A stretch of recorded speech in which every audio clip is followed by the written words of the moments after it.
This is Hannibal here, and I'm going to do a quick review of the James Fox UFO documentary that I just watched.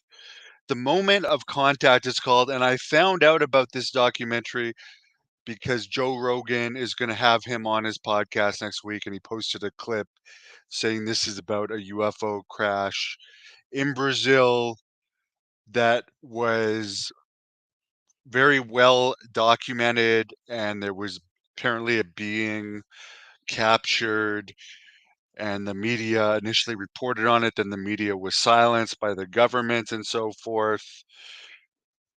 It seemed really interesting from Joe Rogan's thing. Then I watched this thing, and James Fox, if you see this, I'm looking forward to seeing you on Joe Rogan, but you made one huge mistake on this documentary. Huge mistake. This is more of a Spanish documentary than an English documentary. We don't have that many Spanish people in Canada. In fact, we have hardly any that I'm aware of. I may have dated two Spanish girls in my life, and I like Spanish girls, and I've really had to look for them here.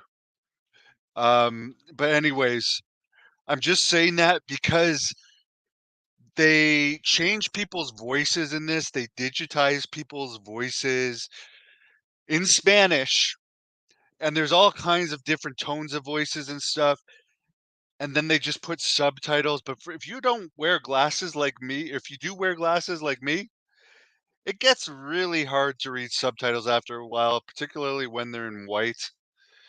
And I just have to say, you blew it by just not putting American English voices on it.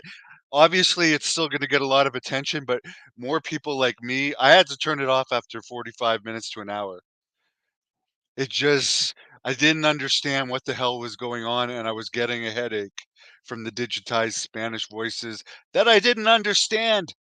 Why didn't you just put American voices on? Maybe eventually you'll put another version on it, but, like, it would be a lot more easy to get your point across with voices that people can understand, when literally it seems like most of this documentary is in Spanish.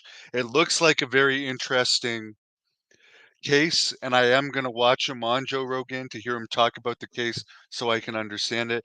But I'm just putting this out there that you should do a version of it with English voices to replace the Spanish for people that don't understand Spanish and people that don't necessarily want to read subtitles for the majority of the movie. So that's my opinion on this James Fox movie. The Phenomenon, or the Phenomena one, he also did that one, um, was better overall because it didn't have these translation issues.